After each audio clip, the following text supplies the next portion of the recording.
Okay, so today I am going to be putting together the crankshaft and the girdle onto the block. I have my bearings in. I bought some race bearings because I'm building a race car. Duh. And I got thrust bearings. So I'm going to be putting them in. The block is clean, super clean. Crank's clean, girdle's clean, bolts are even cleaned. And I'm going to be slapping this thing together, showing you how to do it. I might even give you some torque specs along the way. Okay, so first thing I'm doing is I wiped out these journals just to make sure that there is any debris or anything in there, no particles that fell on there overnight, anything like that, because I did let it dry overnight. I just used a shop rag, wiped it out, and just looked at it real good to make sure there's no crap in there in the journals before I put in the bearings. These bearings I just opened up. So you will want to identify which ones go in the block side and which ones go in the girdle. The ones that I have an offset, I guess a notch on them that'll fit right there. The ones that go in the girdle have a notch in the center. And let's see if I can pull one of these out. Yeah, see, that one has a notch in the center. That will go on the girdle side. But first we're going to be putting in the ones in the block.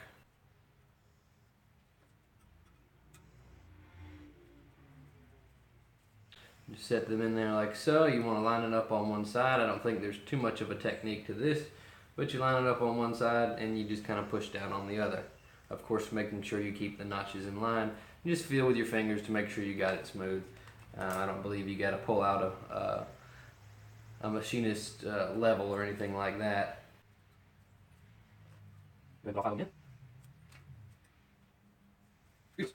Now you want to go ahead and put some assembly lube on those spots. Also, the thrust washer, or the thrust, yeah, I guess it is a washer. The thrust washer will also go in before you set the crankshaft on it. So I'm going to go ahead and apply some assembly lube, and I'll be right back. Alright, I'm all lubed up. I got my thrust washers in. I dabbed a tiny bit of assembly lube on the back side just to get it to stick in place, and don't forget to lube up the sides of it. I also lubed up that groove right there. So now it goes in the camshaft. Sorry, the crankshaft.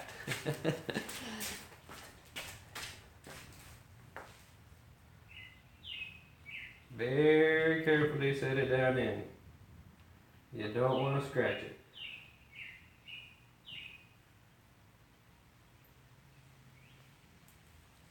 And I have already, of course, cleaned off the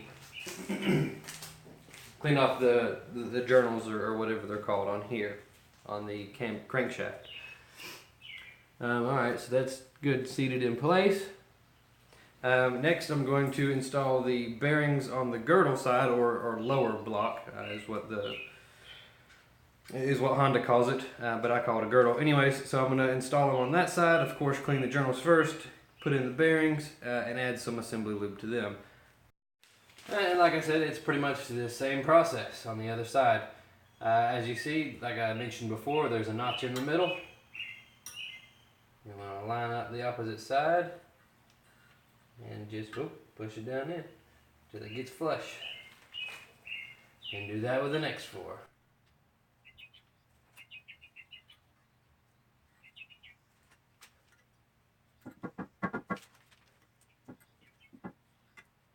Alright, then we're going to go ahead and lube it on up.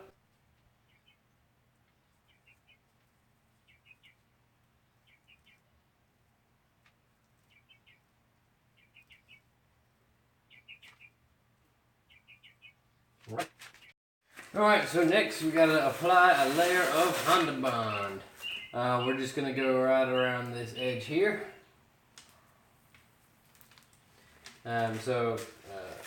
Go ahead and crack open the tube, clean off your lube finger, whichever finger that might be, or if you have multiple lube fingers.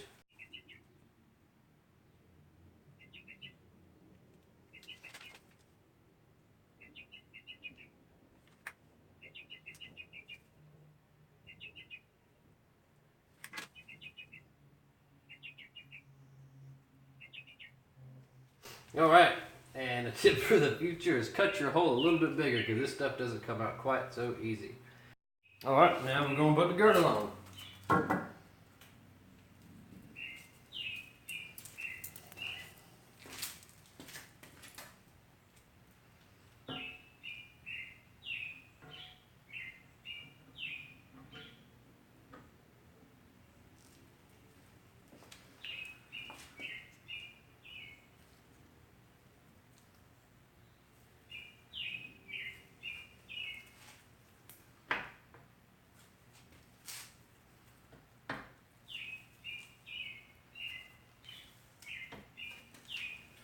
Alright, I'm going to grab my rubber hammer and just kind of tap everything into place. Looks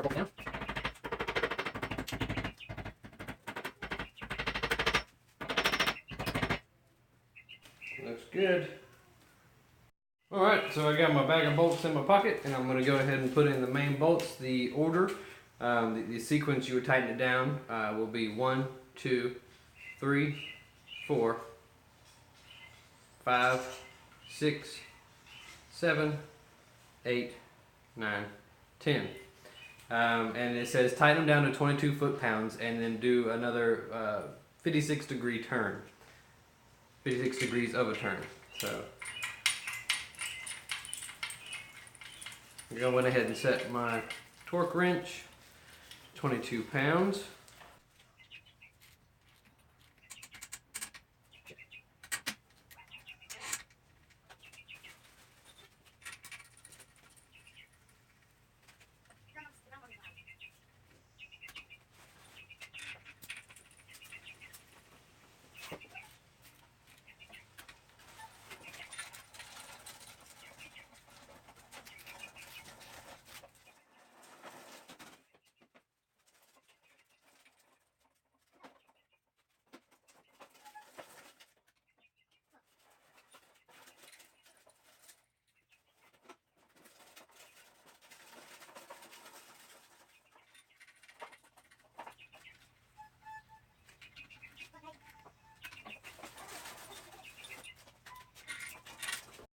Okay, I had to run off and go find my other missing bolt. Apparently I left it in the parts cleaner Tupperware thing right there behind me. So now we get to do the 56-degree extra turn, which is just, it's about a quarter turn pretty much. So I'm going to go ahead and do that on all of them, again in sequence.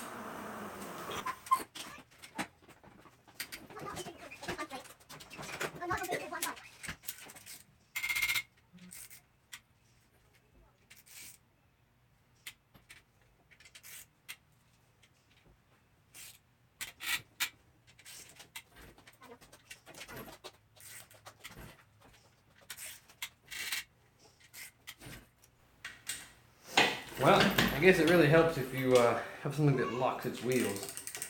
I do not have the cheap version from Harbor Freight. It does its job, but as you can see, it also moves around a lot. Alright, so that part's done. Next I'm actually going to put in the outer girdle bolts and the inner girdle bolts. There's some bolts that go in here. Let's see, just a couple of different holes through right here. Not the oil pan bolts, of course, and not the baffle bolts, and not the oil pump bolts. But as you can see here, well, that looks like the only one on that side. But there's some more on this side as well that have to be bolted down. Okay, so I have studied the bolt pattern for this. They are going to be tightened down to 16 foot-pounds of torque. I don't know what the Newton meters the conversion is, just Google it. So the pattern, here we go. We'll go 1, 2, 3, 4, 5, 6, 7, 8, 9, 10, 11, 12, 13, 14. Pretty sure I got that right. Alright, so I'll go ahead and start out. As you can see, here, let me move the camera. As you can see, there's some that are further down in there, and I will unfortunately have to use an extension for those. One of the easy ways to identify which bolt goes in where, the longer bolts go in the middle right here. Because these bolts right here are a little bit shorter, see? They go on the sides, they go further, they go deeper in. And it goes the same way with the ones on the outside as well. As you can see, these are going to be the bigger bolts in your outer set, I guess. That's how I labeled them, at least when I disassembled everything. And then of course, you know, you got your smaller bolts here along the side. And I believe there's only 2 of the longer bolts for the outside. But anyway, so I'm gonna go ahead and torque them down to that sequence. All right, got them all snug down tight in there to the specifications. I am going to be running a K20A2 or RSX oil pump on here. Because I'm also running the RSX head, or the K20A2 head. So what I need to do is plug that hole right there. If you don't, there used to be a jet in there. On another video I show you the modifications I had to make to the girdle and to the K20, actually over here, to the K20A2 oil pump that had to be put in order for me to run with the head as well. So I had to tap that hole after I removed the jet.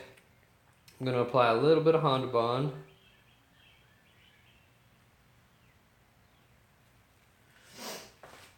And they don't give you any torque specifications, but I'm just going to screw it in there tight. How about that? It also doesn't get a whole lot of threads because the bolt they give you is not very long. I'm just going to tighten it down a good bit. Honda Bond will also help it stick in there. And we're good to go for now. I'm just going to cover this up. I've bought some giant Ziploc bags.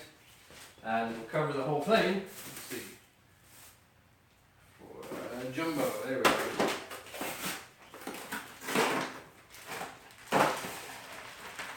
And until my pieces and rods get in, that's as far as I can go.